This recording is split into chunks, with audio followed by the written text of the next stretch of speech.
Voy a compartir ahorita el link, digo, es la presentación para que vamos a estar checando.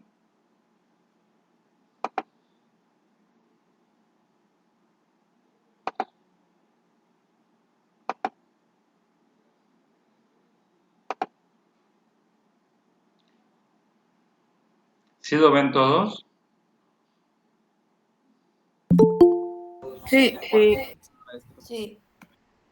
Ok, creo que se está conectando.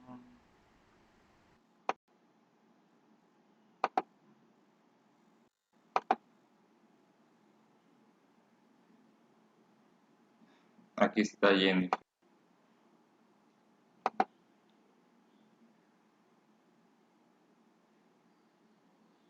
Bien. Ok, entonces, hasta aquí nos habíamos quedado, ¿no? No, nos quedamos en los factores causales biológicos y psicosociales. Psicosociales. ¿Ya habíamos hablado de esto o lo íbamos a hablar apenas? No, ya lo vimos esta parte. Ujú. Ok,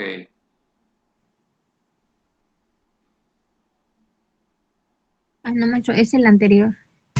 Son ¿cómo? psicosociales, el de arriba. Ajá, ¿qué tiene? Aquí nos quedamos y vamos a empezar a hablar. Ok, bueno, entonces te escuchamos, Yusari. Realmente, en cuanto a la parte de trastornos bipolares, igual se maneja lo que son los factores biológicos y los psicosociales. Tienen que ver igual con la genética, de que si los gemelos idénticos tienden a presentarlo más que los mellizos. Ujú. ¿Se acuerdan? Y en la parte ¿Se acuerdan por qué habíamos dicho eso? por los cromosomas. por la fuerza genética que hay en la diferencia más bien sobre los genes, que uno tiene todo el ADN y el otro solo el 50%. Sí, recuerden que, por ejemplo, recuerden que no es lo mismo, por ejemplo, el aspecto de ese aspecto de los gemelos idénticos es porque son gemelos monocigóticos que comparten de alguna otra forma el mismo ADN al momento de por ejemplo, sabemos que, por ejemplo, al momento de la fecundación sucede un efecto interesante en el cual, por ejemplo, los gemelos idénticos comparten prácticamente casi el mismo ADN. No significa que sean clones, pero lo interesante es de que hay una mayor incidencia de que si hay en ese aspecto en uno, lo vamos a encontrar en el otro, a diferencia de los gemelos disigóticos, en donde, por ejemplo, aun cuando sean gemelos o cuates, por así decirlo, vamos a tener en cuenta la condición de que no comparten la misma carga genética porque tienen una diferente codificación. Pero, ¿qué otros aspectos biológicos tenemos nosotros para el trastorno bipolar? ¿O es el único aspecto? ¿Sí, Yosari, te escuchamos?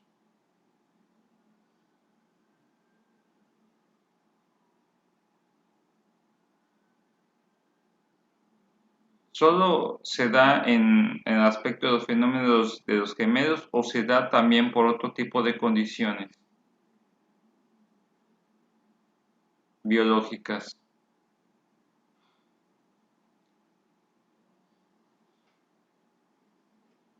Yosari, ¿me escuchas?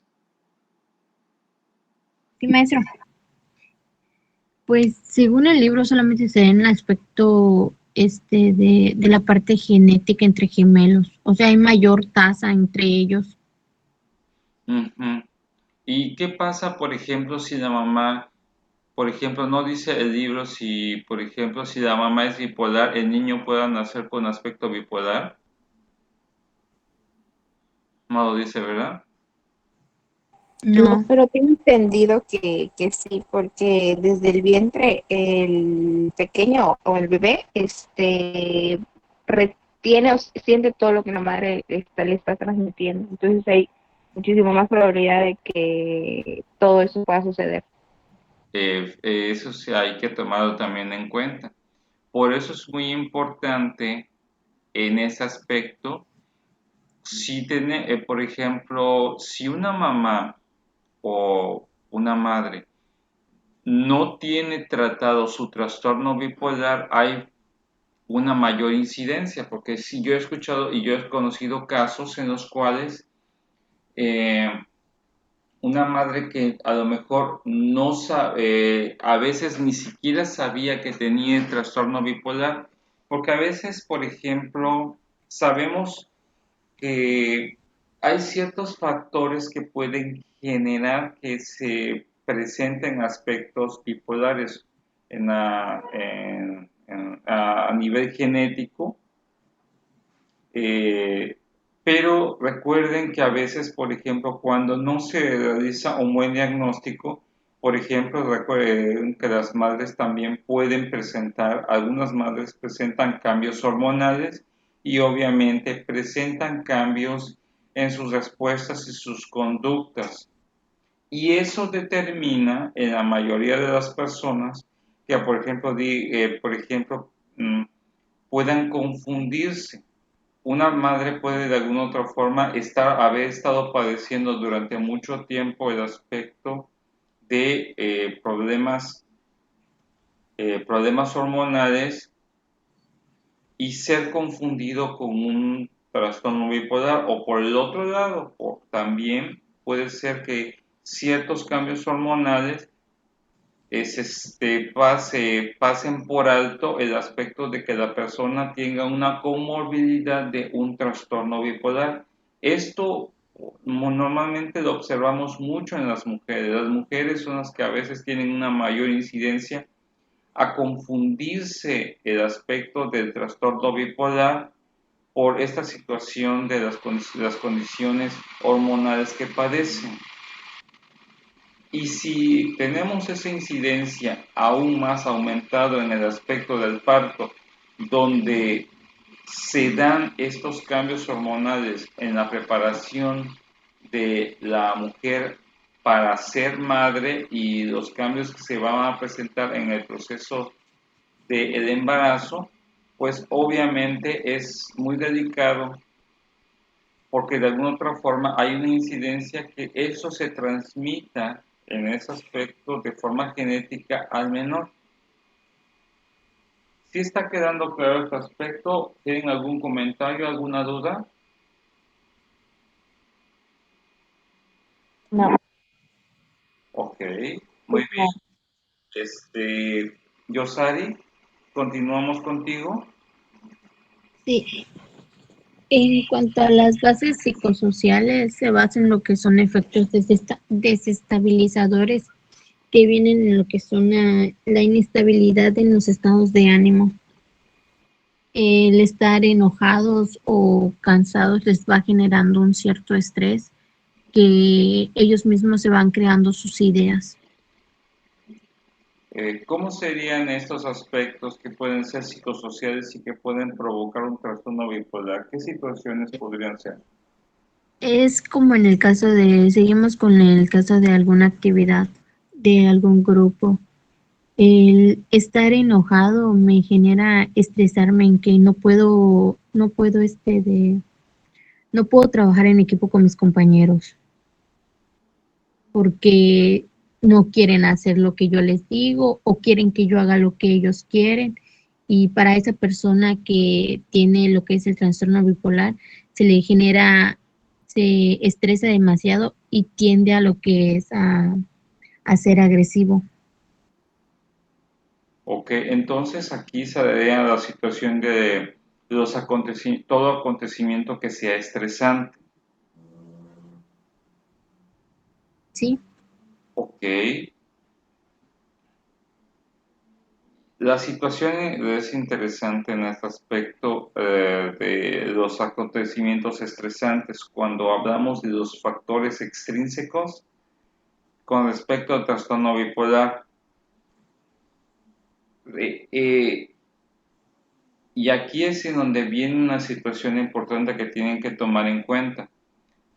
El hecho que una persona esté expuesto a situaciones o acontecimientos de estrés no significa necesariamente que va a presentar un trastorno bipolar. ¿Cuáles son los aspectos que van a determinar en la persona para que estos acontecimientos sean desestabilizadores en la persona? Tienen que presentarse dos condiciones particulares. De las condiciones particulares que tenemos que estar observando son el aspecto de que sean condiciones de agudeza o de cronicidad, ¿sí?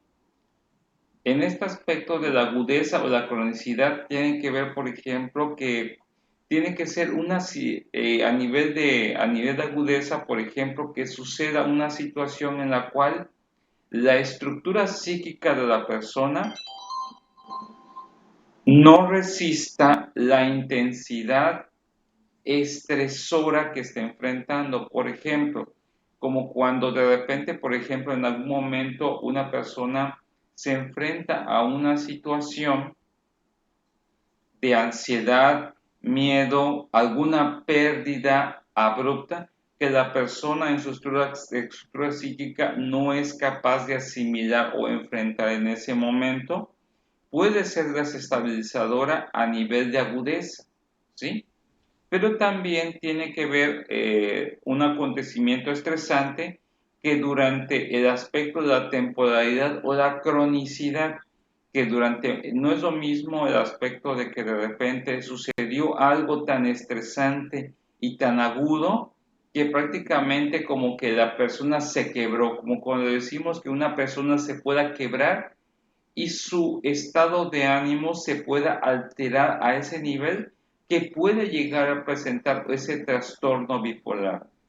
O por el otro lado, un aspecto degenerativo en cuanto a los factores estresantes, en cuanto a su tolerancia ante las situaciones estresantes de la vida, como la situación del trabajo, haya durante mucho tiempo estado enfrentando y llega un momento en el cual prácticamente su tolerancia baja y cede ante las situaciones de estrés y prácticamente ya empieza a presentar rasgos de estas condiciones del trastorno bipolar. Uno puede ser por una situación que sea muy abrupta y muy difícil, o por el otro lado que durante mucho tiempo estuvo enfrentando situaciones en las cuales prácticamente su equilibrio o su estabilidad psicoemocional se quebró. En ambas se quiebra, uno por la intensidad y otro por el tiempo de estar soportando ciertos tipos de situaciones. ¿Cómo lo ven hasta ahí? ¿Hay algún comentario, alguna duda?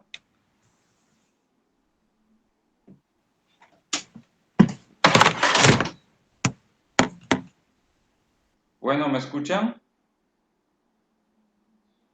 ¿Sí está quedando claro este Sí se aspecto? escucha, profe. Sí, pero ¿sí está quedando claro? ¿O tienen algún Sí. comentario, alguna duda? Ninguna, profe. Ok.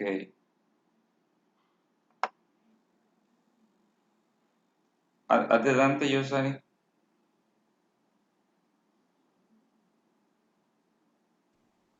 de ahí viene lo que son los factores socioculturales que influyen sobre los trastornos que vienen siendo con el afrontamiento de pérdidas. En esta parte dice que la reciprocidad entre la cultura y el individuo cuando se ha producido una pérdida proporciona una fuerte protección contra la posibilidad de que esta dé lugar a la indefensión y la desesperación. En esta parte entre las socioculturas tiene que ver con la cultura y el individuo. De hecho, aparecía que una cultura que se llamaba Kaluli, de cuando se perdía a un ser querido, no se generaba lo que es la depresión y la tristeza, sino al contrario, ellos al perder a un ser querido, ellos llevaban como recompensa a la pérdida de la persona. Hacían un intercambio de que tú perdiste de un cerdo y ellos te llevaban que si un gallo, que si un pato, trataban de que no sintiera esa, en la parte indefensiva, no se sintiera como que no tuviera salida y en la desesperación llegar a otro grado de querer actuar de una manera como el suicidio y cosas así.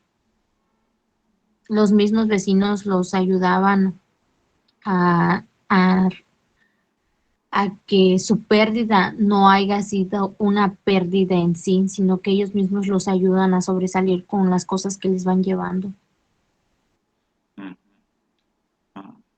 Ok, eso es algo muy bonito, pero realmente, como por ejemplo, por eso el afrontamiento de las pérdidas también tiene que ver con el aspecto de nuestra cultura.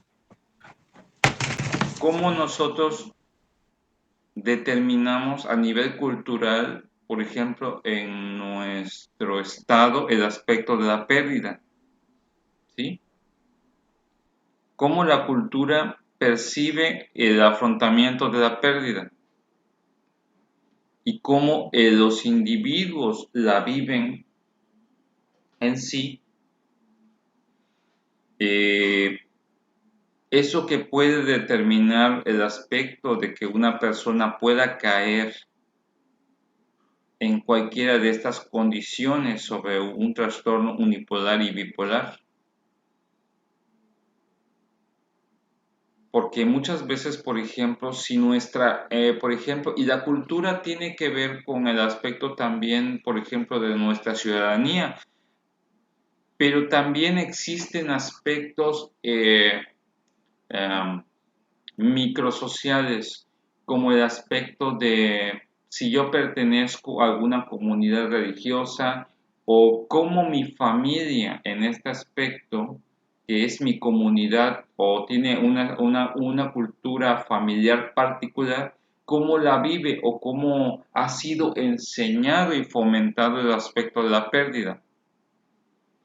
Si no hay aspectos o factores protectores en la familia para enfrentar esto, obviamente sucede este aspecto de la indefensión y la desesperación, porque la mayoría de las veces, por ejemplo, aquí tenemos que estar determinando si la persona cuenta con los recursos dados por la cultura y también los recursos psicoemocionales con los que cuenta la persona para afrontar, por ejemplo, los aspectos de las pérdidas. Si la persona no cuenta, independientemente de la cultura, la persona puede caer en cualquiera de estos aspectos o en estos tipos de trastornos. Si la persona, aparte de contar con factores protectores en su comunidad o en su círculo íntimo o en su círculo de relaciones interpersonales, también cuenta con factores que le ayuden a enfrentarse a estas situaciones adversas como las pérdidas, es más factible o más posible que la persona pueda salir y enfrentar el aspecto de ese duelo, de esa pérdida. Por eso muchas veces, por ejemplo, tenemos nosotros que cuando trabajamos en el aspecto de la evaluación de un trastorno unipolar o bipolar, tenemos que determinar cuál es el sistema de recompensas, el sistema de factores protectores, si los hay o no, el sistema de recursos psicoemocionales en la comunidad y en la persona, para poder aprender a poder trabajar con la persona. Muchas veces, por ejemplo, tenemos que buscar de alguna otra forma los recursos, ya sea en la comunidad o en la misma persona, a resignificar cuáles son pues esos recursos, porque de alguna otra forma lo que tenemos que trabajar es que independientemente si la persona está en un estado de crisis, buscar la manera de que pueda lograr el proceso de equilibrio de la persona, y tenemos que buscarlo a través de estas condiciones, ya sea en la misma persona o a través del ambiente o el círculo de personas con las cuales está relacionado. No sé si está claro o tienen ustedes alguna duda, algún comentario sobre esto. Por mi parte, no. Ok, muy bien.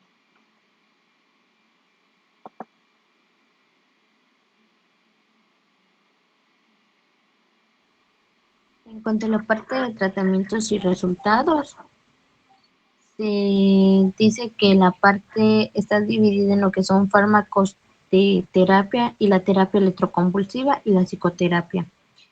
Los fármacos se realizaban a base de antidepresivos estándares como, por ejemplo, la imipramina, que también es conocida como los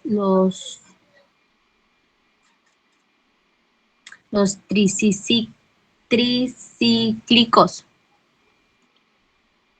Estos tienen un efecto secundario desagradable para muchas personas, ya que les produce lo que es la sequedad de la boca, el estreñimiento y disfunciones sexuales, y suelen aumentar un poco de peso. Uh-huh. También viene lo que es la parte electroconvulsiva, que esta se da de 3 a 4 semanas en producir una mayor significación. También se presenta lo que es la terapia electroconvulsiva para los pacientes que no responden a lo que es el primer tratamiento, que son los fármacos.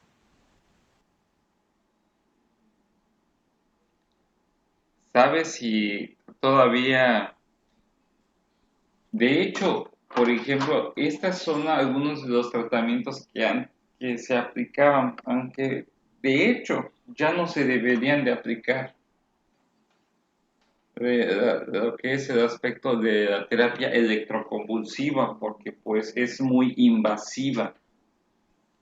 No digamos que, por ejemplo, que la farmacoterapia no lo sea, pero dentro de todo, por ejemplo, el aspecto por el impacto psicosocial que tiene a nivel de saber que alguien ha sido prácticamente aplicado este tipo de terapia y es extremadamente agresiva la electroconvulsiva, al aspecto de la farmacoterapia que normalmente puede ser dosificada en base a la naturaleza y la tasa de respuesta de cada paciente, ¿sí? Por eso es más común que, por ejemplo, que los pacientes en estos casos sean antes de tomar en cuenta el aspecto de la terapia electroconvulsiva, determinamos aspectos más de farmacoterapia. Normalmente, por ejemplo, la electroconvulsiva es aplicada cuando se dan situaciones en que la persona está en un estado incontrolable, o se aplicaba en pacientes que estaban en un estado de crisis en los cuales no se podían estabilizar y controlar. Pero afortunadamente, por ejemplo, ahorita ya han habido algunos avances en cuanto a la farmacoterapia para ello, para controlar y estabilizar a las personas. ¿Sí? Así que, pues, seguimos en ese aspecto. Bien. Continúa, Yosari.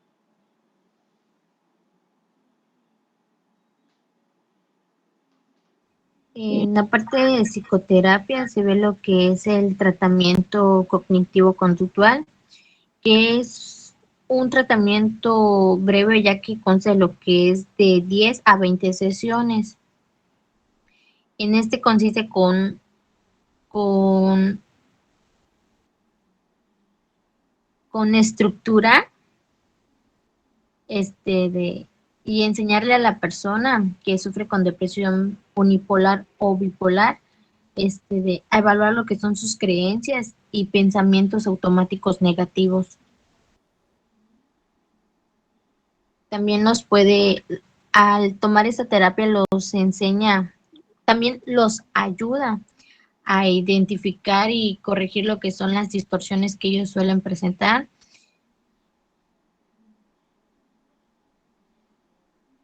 Distorsiones de cómo.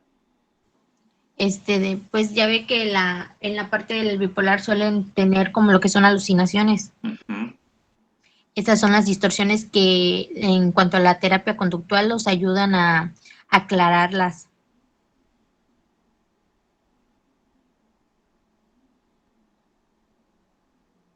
Aclarar que...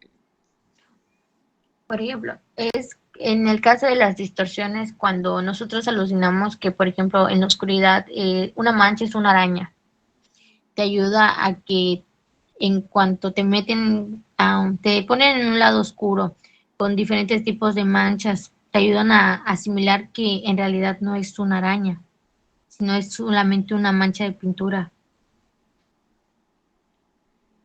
Ok, en ese aspecto estoy trabajando con el aspecto, previamente el aspecto cognitivo, ¿no? Uh-huh. Ok.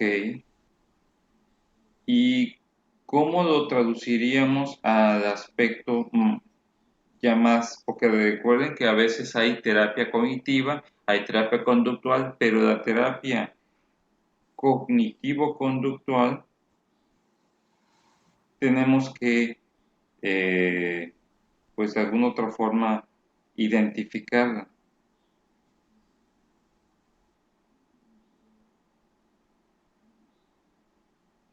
¿Cómo sería en ese aspecto?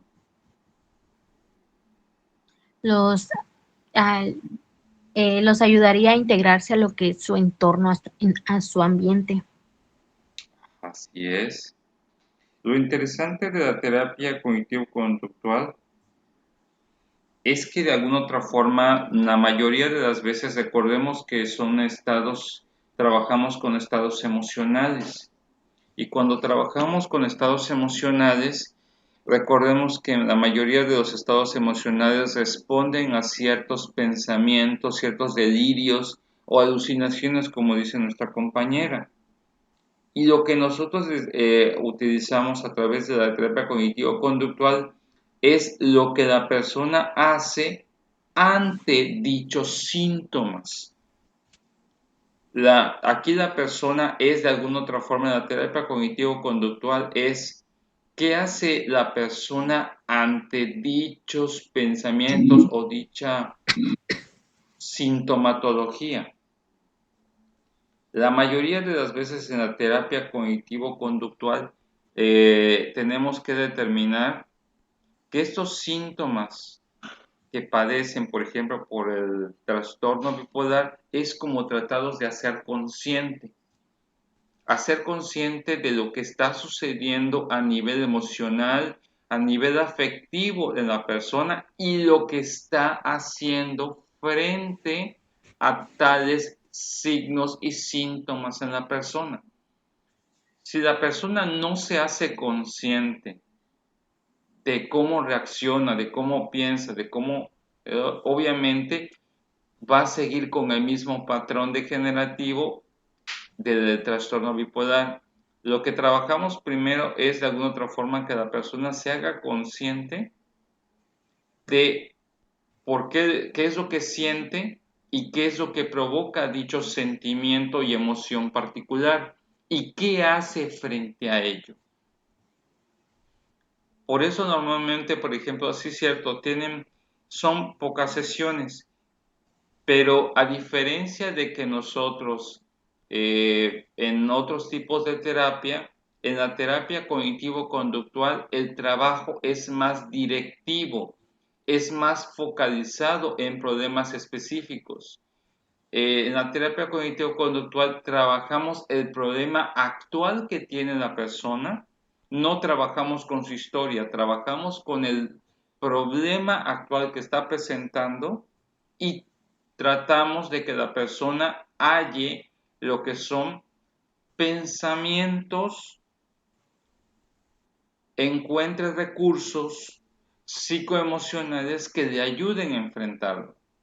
Y en relación a eso, presente conductas y comportamientos o decisiones asertivas en base a ello. Por eso normalmente, por ejemplo, cada uno de los procesos o las sesiones en terapia cognitivo-conductual se trabajan con tareas a cumplir y de alguna otra forma trabajamos desde el aspecto más leve al aspecto más álgido o para que la persona pueda trabajar de forma directa, ya preparada con sus recursos ante la situación que le genera ese estado de conflicto. Lo interesante, recordemos que en la terapia cognitivo-conductual, por el tiempo que tiene, es lograr estabilizar a la persona, ayudarle a que la persona estructure patrones protectores, recursos psicoemocionales y prevenir, sobre todo, que la persona ante ciertos estímulos pueda caer en recaídas ante estas condiciones de los síntomas de su enfermedad mental. No sé si está quedando claro o tienen alguna duda. Coméntenme, por favor.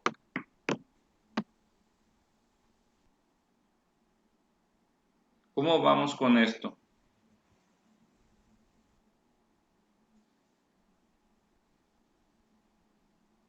Parece estar claro. ¿Sí? ¿Para todos está quedando claro? Sí, profe. Muy bien.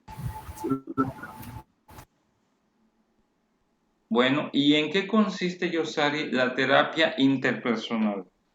Esa es una estrategia que se centra en lo que son las relaciones ya personales de lo que es el paciente, para ayudarlos a comprender y modificar las partes en las que ellos están, se podría decir, desajustados, donde están mal, donde se podría decir que está el daño. Ok, bien. ¿Cuándo se aplicaría esta terapia interpersonal?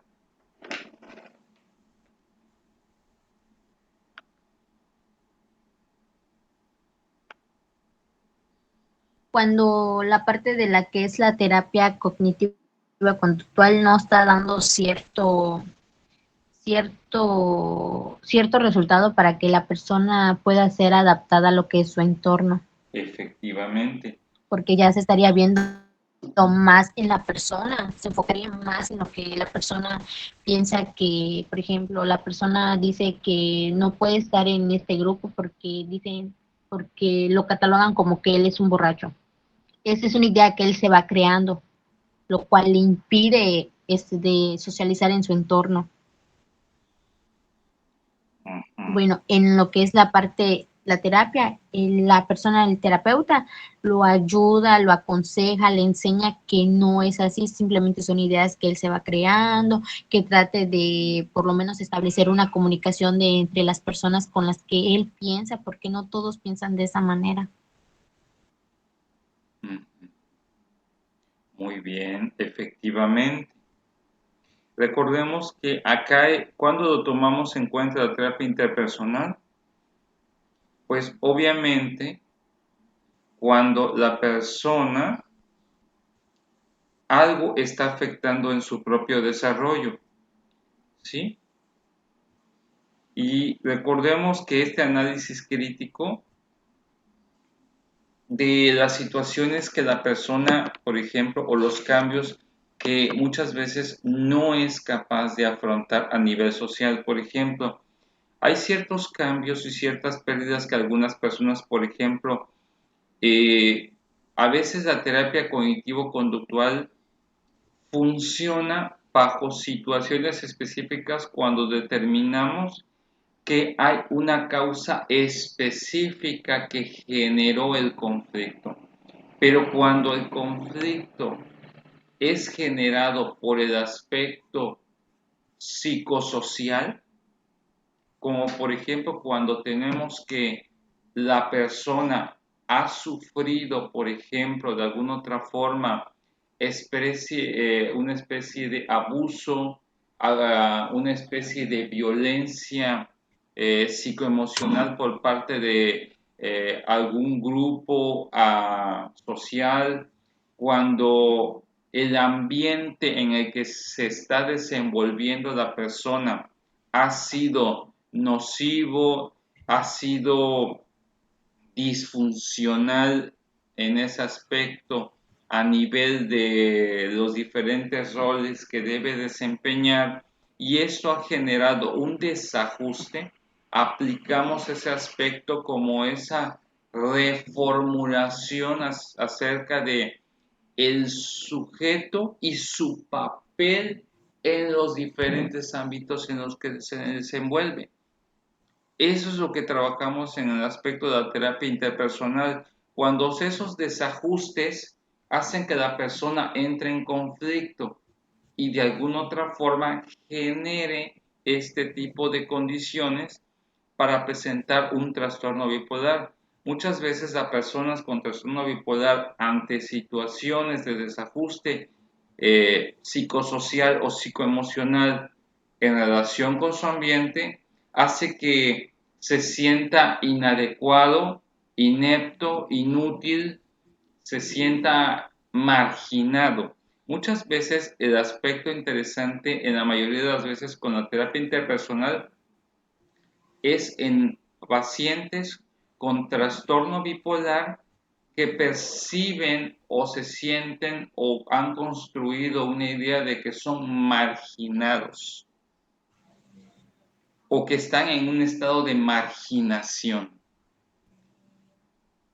No sé si me explico o tienen ustedes alguna duda.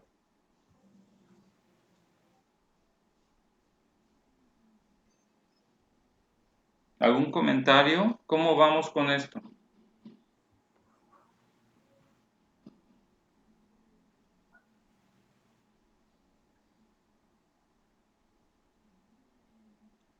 Va bien. Ok, muy bien. Entonces, háblanos ahora un poco de lo que es la terapia familiar y matrimonial. En la parte de la terapia familiar se da lo que es, mayormente ahí se genera lo que es la depresión, ya que el estar en contacto con la misma familia les va generando cierto estrés a las personas. Ujú. Esta terapia en la parte familiar los ayuda a lo que es llegar a un acuerdo, en decir qué es lo que no les parece de sus familias, del integrante de la familia, como puede ser favorable, como no puede ser favorable para ellos mismos. Al igual que la parte matrimonial se conlleva porque la pareja tiene ciertos problemas de que existen lo que son los celos convulsivos, es cuando se entra lo que es una terapia. porque entre la parte matrimonial, el integrante de la pareja ataca mucho a la otra persona por problemas que haya tenido, experiencias que haya tenido en su vida pasada. Ujú. Tanto les puede ayudar como en la parte familiar los puede ayudar, como no pueden llegar a, ¿sabes qué? No nos entendemos y hasta aquí se queda. Como una persona lo puede aceptar, como la otra no. Ok, entonces lo tenemos que entenderlo de esta forma. ¿Cuándo aplicamos el aspecto de la terapia familiar o matrimonial? Cuando el foco del conflicto, la sintomatología del trastorno bipolar surge por un desajuste en la familia o en la relación de pareja. Muchas veces, por ejemplo, el aspecto de la exclusión familiar, la marginación familiar, el aspecto de los trastornos en los estilos de crianza, los trastornos en cuanto a el desajuste de roles en el interior del núcleo o las redes familiares generan que la persona pueda entrar en esa sintomatología del trastorno. Hay padres que de repente van a tener una condición interesante. A veces a veces podemos decir que, por ejemplo, ¿qué es una de las causas también a nivel de los tratamientos cuando se aplican en terapia familiar? Es cuando de repente tengo un padre paranoico y una madre obsesivo-compulsiva o esquizoafectiva. No necesariamente el niño tenga esas condiciones, pero estar en una familia donde uno o dos miembros tengan una condición psiquiátrica o de insanidad mental puede provocar en la persona, en este aspecto del paciente, la causa para que presente este tipo de condiciones por el aspecto del impacto en los roles y en el estilo de crianza y en las estructuras de relación que se establecen. Entonces, se trabaja la terapia familiar como una forma de regular las condiciones que están incidiendo para que la persona presente dicha condición del trastorno, porque el foco está en la familia. O por el otro lado, a veces hay personas que centran todo su ser, todo lo que son, la significación de su ser en el otro. Cuando decimos que una persona centra todo lo que es en la persona a la cual ama o la cual considera que es su otra mitad. Pero ¿qué pasa cuando esa persona entra en un proceso de separación? Hay algunas mujeres que he conocido que ante el divorcio o la separación exigida o presentada por parte del esposo, que pueden llegar a presentar un conflicto tal que pueden presentar tras un trastorno bipolar por el aspecto de que entran como en una crisis o en una fractura psicoemocional que les genera el hecho de que todo su mundo, que era el otro, prácticamente ante la amenaza se quiebran psicoemocionalmente. Y eso determina que pueda de alguna otra forma reformularse. Muchas veces en terapia matrimonial, a veces es ayudar a la persona a poder asimilar las situaciones de ruptura o las situaciones de desajuste que están generando de que la persona que tiene el trastorno pueda entrar en un proceso de resiliencia y recuperación al poder asimilar cuestiones que se están presentando y a lo mejor nunca había previsto. Esto es muy común cuando alguien se está separando y no acepta a la otra persona de que su relación idealizada haya terminado. Para nosotros decir, bueno, por ejemplo, ¿cómo hay personas como le puedes decir, se le está acabando el mundo nada más porque se terminó la relación? Hay personas que han construido su yo y su ser en base a su relación de pareja.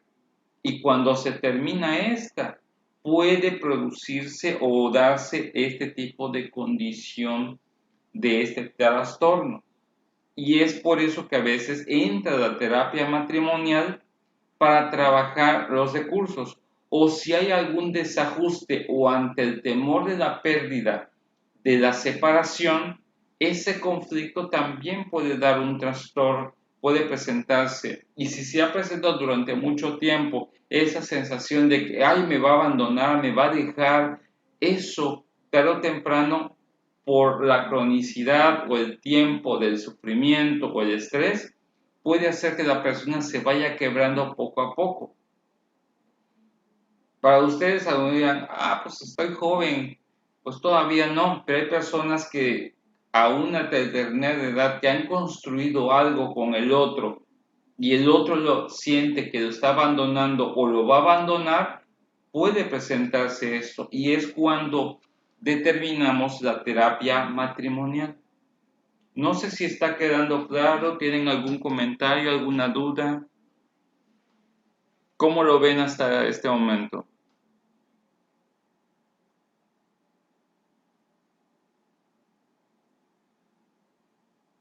Coméntenme, por favor, clase. Por mi parte está claro, maestro. Ok, muy bien. Vamos a seguir avanzando.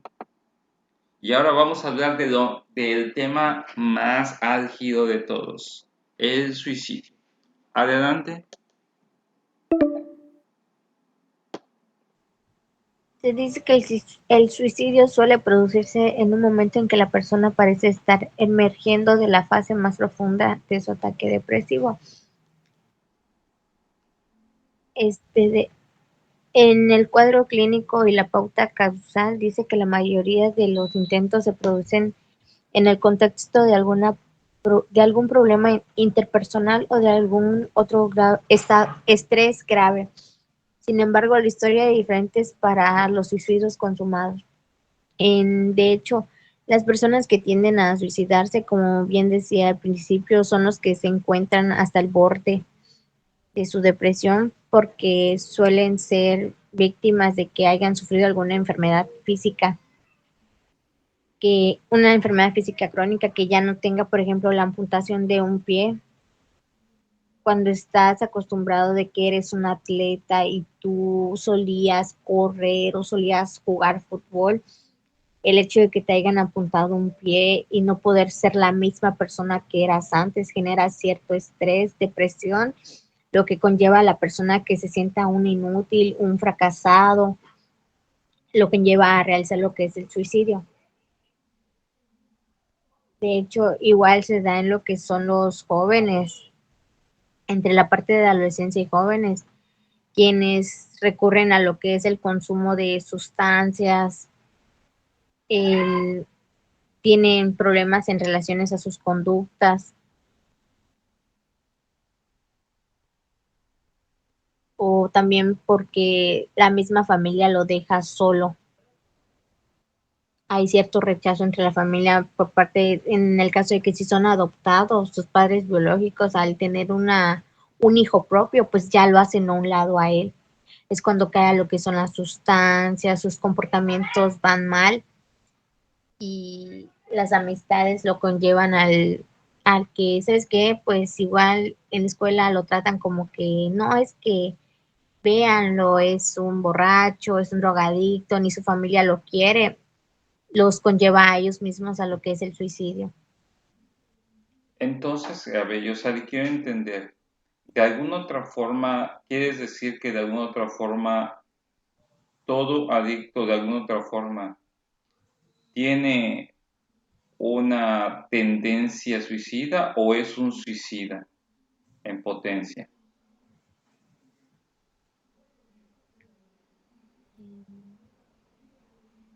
Te pregunto, ¿es lo que nos estás tratando de comentar? Más bien es como una tendencia.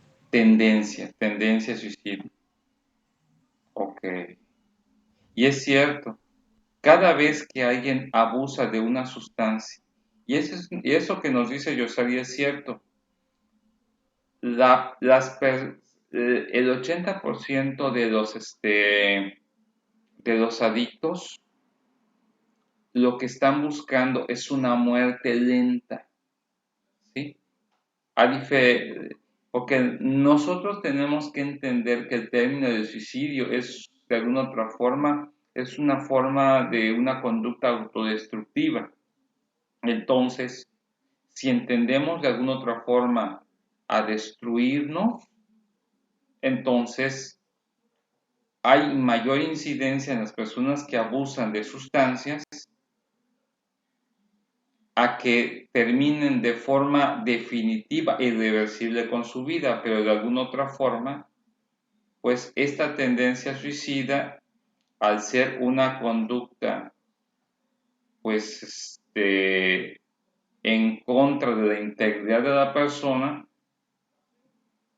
pues se está suicidando poco a poco, pero muriendo lentamente, se está autodestruyendo lentamente. ¿Ok? Pero ¿qué es lo que tenemos que observar? ¿Qué más tenemos que observar con este tema del suicidio, Yosari? También viene lo que es la ambivalencia ante el suicidio, que son comunicaciones de manera dramática, un mensaje sobre su intensa angustia. Sus intentos de suicidio consisten en un método poco letales. De hecho, las que lo suelen presentar son las mujeres. Se dice que las mujeres tienden a ser menos letales que los hombres, porque los hombres ya recurren a lo que son armas blancas. Ya son un poco más realistas que las mujeres, porque en esta parte de la ambivalencia tiene decir que se da por doble sentido. Mandar un mensaje de que, por ejemplo, tratan de que al suicidarse, cortarse las venas. Ese es un mensaje que ellos están dejando. Ya que suelen a recurrir a lo que son cortarse las venas, introducir un montón de fármacos.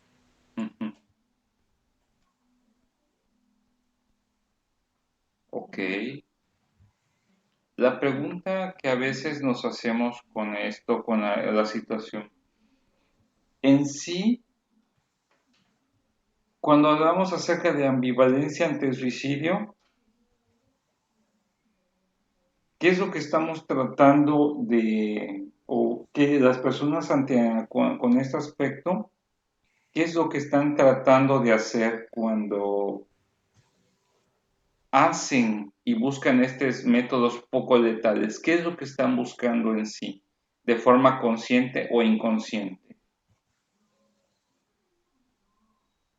¿Qué creen ustedes que están buscando la persona de forma consciente o inconsciente la persona? Algunas lo hacen por lo que es por buscar atención. Así es. Por buscar ayuda. De alguna otra forma también para el hecho de saber si existen o no para alguien más. ¿Sí? Este aspecto de la ambivalencia ante el suicidio determina de alguna otra forma como un grito de auxilio, un grito de ayuda, pero también un aspecto significativo para determinar si existen o son importantes para alguien, como para tratar de comprobar que a lo mejor haya alguien a los cuales todavía les importa la persona. Y esto es algo que lo pueda resaltar. ¿Sí? Obviamente, ok. Ahora saltamos antes del tema de prevención del suicidio.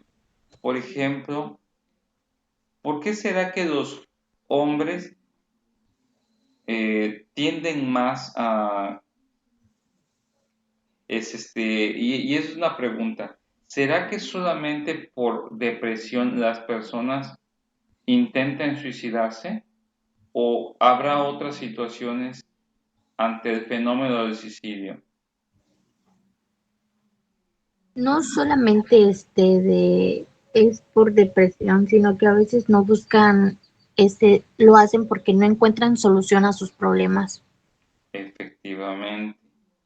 Recuerden que de alguna otra forma, al, al encontrarse como por ejemplo en un callejón sin salida, de alguna otra forma sucede esto. Yo he sabido casos de personas que también se han suicidado ante el sentido de que cuando sienten que han sido deshonrados, ¿sí? O se sienten humillados por enojo o por coraje. ¿No han sabido de esos casos de suicidio en el cual es como una forma de castigo hacia las demás personas? ¿Lo han sabido los demás?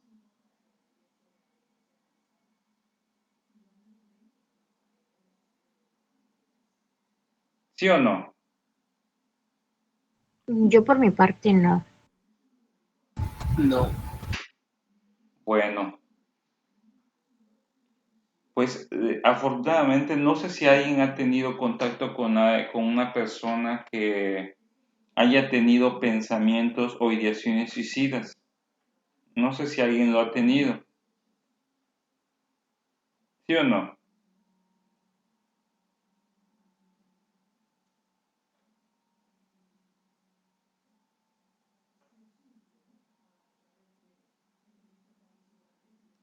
Sí, que comenten, No. ¿no? Bueno, yo sí he tenido experiencias con personas que han tenido. Muchas veces me tocó una vez un paciente, un adolescente, que por ejemplo, que ante el casamiento de su madre se intentó suicidar.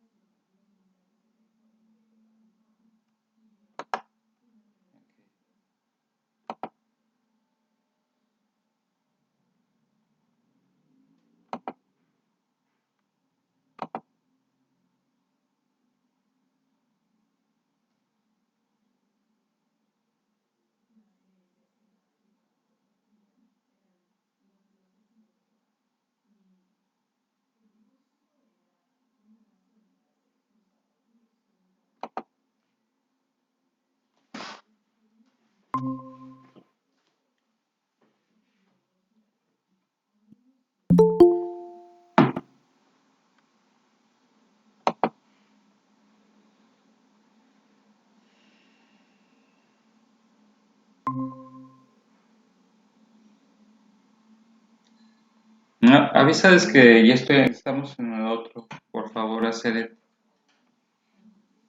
Sí, profe.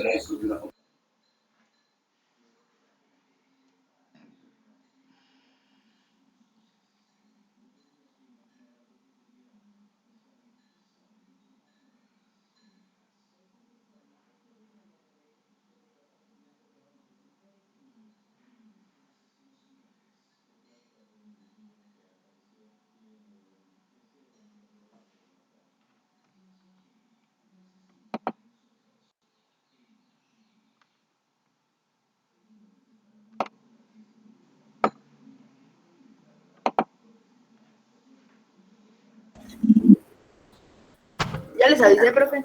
Ok, sí, nada más para que terminemos este tema.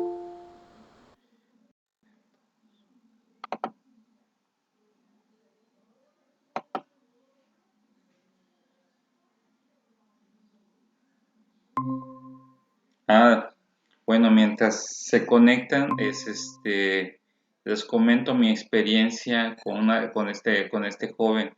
Este joven que tenía situaciones decía, me tocó atenderlo, tenía como 17 años. De alguna otra forma intentó o estaba amenazando con suicidarse ante pues supuestamente el nuevo casamiento de su mamá con una nueva pareja. Y lo interesante es que de alguna otra forma a todos les sorprendió porque normalmente nunca había presentado ningún tipo de conducta agresiva o no. Lo interesante es que, por ejemplo, para la mamá, él nunca había sido de alguna otra forma agresivo, pero al momento de evaluar a la persona, el muchacho tenía ciertos patrones pasivo-agresivos en cuanto a manifestar sus estados emocionales. Que en algún momento, por ejemplo, la mamá nunca había visto que el muchacho sea violento, pero no sé si entiendan el concepto de ser pasivo-agresivo. ¿Sí entienden a qué se refiere el concepto pasivo-agresivo? ¿Sí o no? O la condición de ser pasivo-agresivo, ¿sí la entienden? Coméntenme, por favor. Cuando, Ajá. es cuando sueles estar calmado, de reaccionar ante las cosas que las personas nos dicen de manera positiva, aguantar y aguantar y aguantar hasta que llega un grado en el que ya no se aguanta y reacciona de una manera agresiva, problemática. No. La conducta pasivo-agresiva es cuando te haces la víctima. Ay, es que yo solo sufro por... Claro, como nadie me quiere, tenía mucho, esa es la actitud o la tendencia pasivo-agresiva. El pasivo-agresivo exalta que es una víctima, pero te hace reclamo sin gritarte. Él era demasiado pasivo-agresivo en ese aspecto. Siempre se hacía la víctima, siempre se victimizaba, se tornaba de esa forma.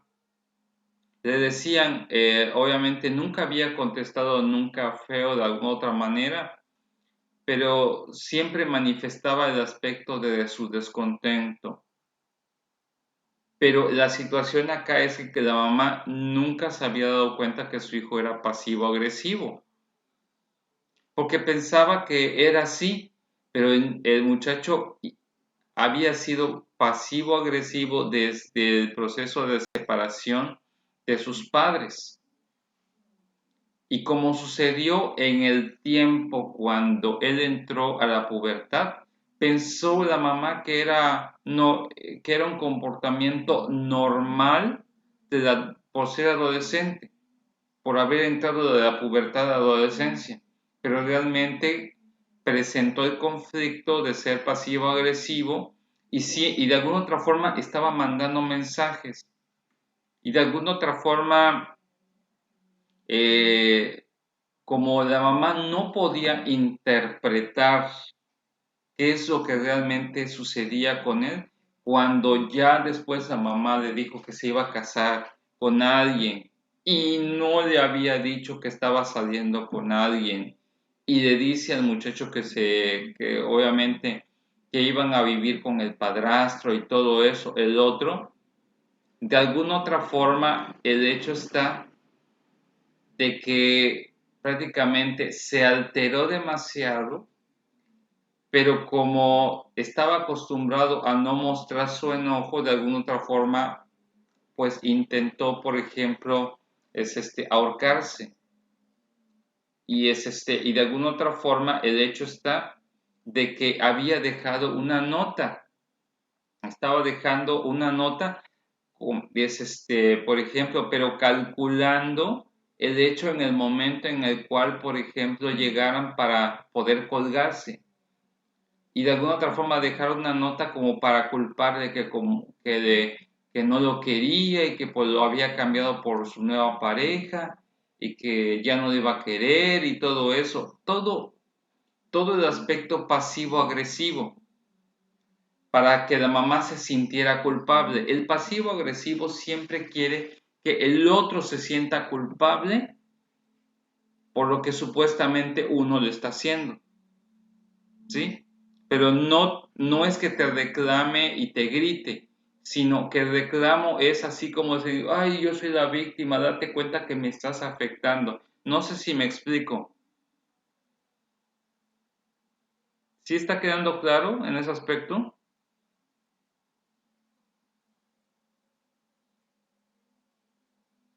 ¿Sí o no? Sí. Ok. Sí, maestro. Entonces, Sí. en ese aspecto, por ejemplo, realmente, en este caso que les platico, estaba tratando de manipular y reflejar su descontento, su ira, pero de forma como demasiado sutil, porque nunca le había dicho nada a la mamá de qué le agradaba o desagradaba. Y hasta ese punto, cuando ya se trabajó, pues obviamente se dio cuenta la mamá que durante mucho tiempo, pues no le había estado prestando atención a las señales que le habían estado presentando el muchacho. Y cuando el muchacho ya hizo eso, como que ya reaccionó, pero era una forma de como de manipular la situación. ¿Ok? Bien. Entonces, esa es otra de las razones por las cuales una persona puede caer en esto. Y ya para terminar, vamos a ver cuáles son las situaciones que pueden ayudar a enfrentar o trabajar ante este tipo de condiciones.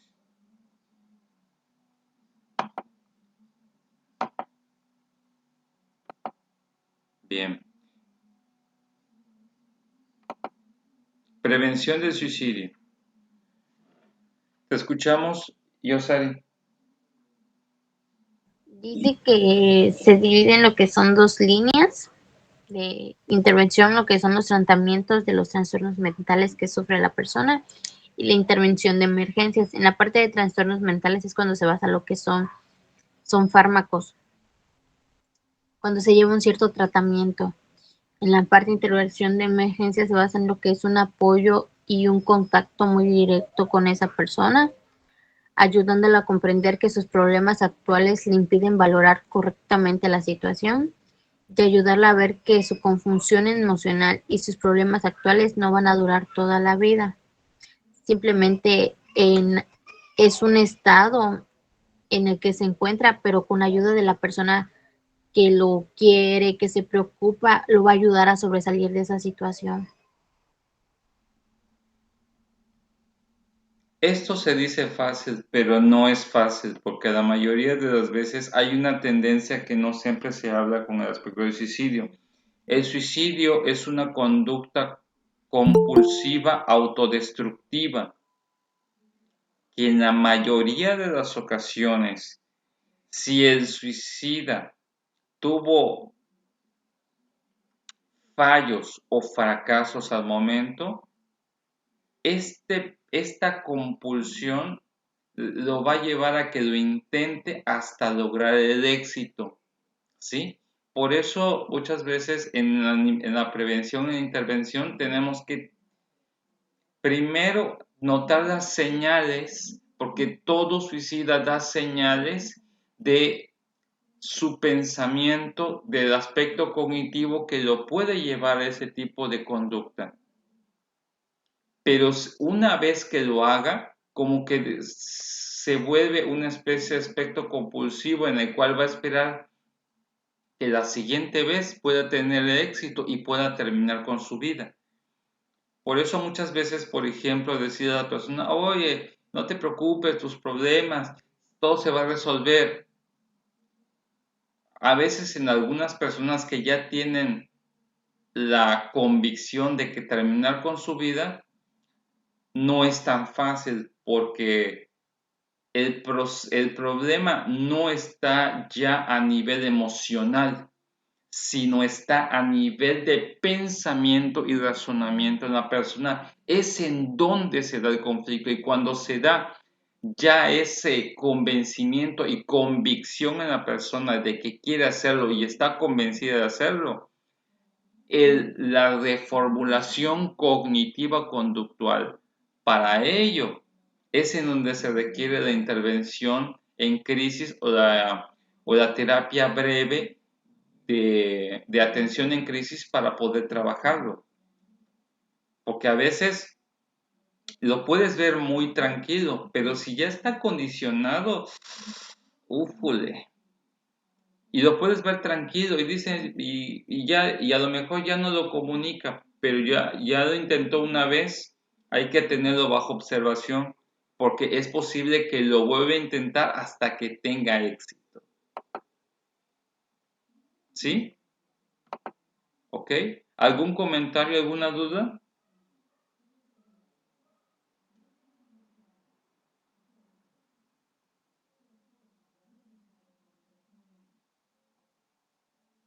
Bueno, entonces, aquí viene lo interesante para ustedes, el examen. Voy a estar, a más tardar mañana, ya debo de estar checando el video para que ustedes lo puedan hacer el aspecto de la valoración. Recuerden, ¿cuáles son? Solamente vamos a hacer el recuento de los temas. ¿Ok? El tema de hacer, ¿cuál fue tu tema que diste? Factores psicosociales. Factores psicosociales. ¿Ok? Después, ¿quién siguió?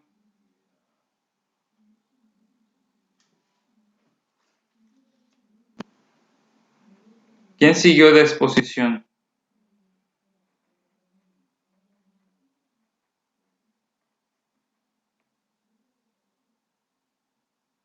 Después de hacer Jenny, ¿no? ¿Cómo? Jenny. Jennifer. Jennifer, sí. Jennifer, ¿cuál fue tu tema? Evaluación clínica. La evaluación clínica.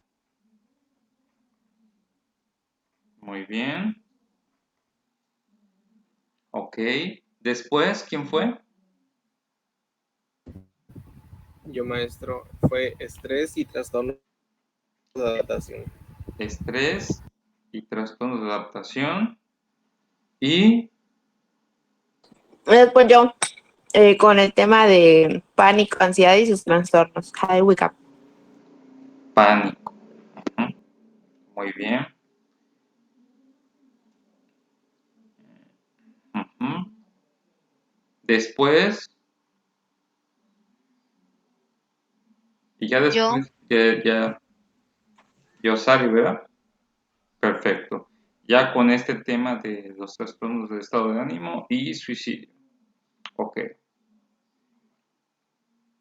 Bien. Va a ser bastante sencillo lo que vamos a estar haciendo. Lo que vamos a hacer es simplemente en ese aspecto. Para el examen es, por ejemplo, trabajar simplemente en la película.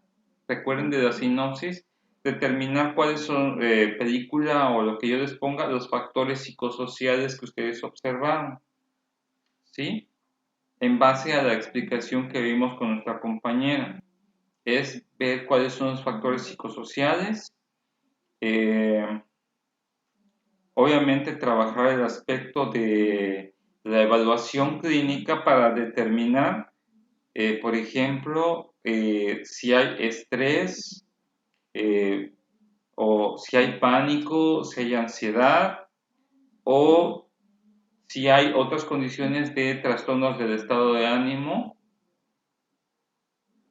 es depresión, esto que puede estar produciendo la persona. Recuerden que de los dos temas de Aceret y esto, y de Jenny, les debe de ayudar a poder determinar, por ejemplo, más o menos un poco acerca de lo que sería va a ser un pequeño análisis, como ya lo hemos estado haciendo, acerca de cuál consideran que es la condición del personaje o los personajes que yo les ponga. Ya si tiene estrés, si tiene pánico, ansiedad o si tiene algún trastorno del estado de ánimo. ¿Sí? Va a ser relativamente sencillo. ¿Ok? Y lo estaremos checando nosotros prácticamente el día de la entrega de trabajos para poder evaluar, y por única ocasión ese día sí voy a necesitar, recuerden que lo tengan ustedes listos, lo tengan respaldados en lo que es, lo voy a poner en el módulo, también lo pueden respaldar en el Classroom y lo tengan de alguna otra forma en físico para revisarlo por cualquier cosa que que esté fallando el internet allá en la escuela, y lo tengan en físico para que los podamos estar revisando sus trabajos. ¿Algún comentario, alguna duda?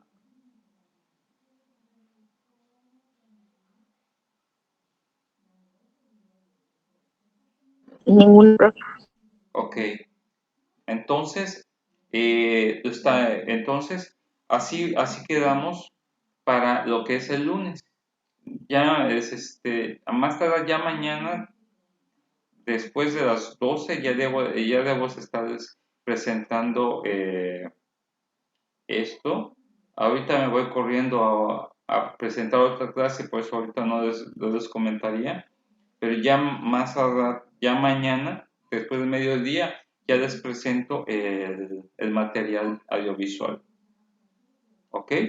Bueno, ya es hora de desayunar. Por mi parte sería todo. Espero que haya quedado claro y nos estamos viendo pues el lunes, esperando que todos tengan éxito en sus trabajos. Gracias, maestro. Sí, Bueno, profe, gracias. bueno, Hasta luego. bueno, que descansen. Hasta luego. Hasta luego, maestro.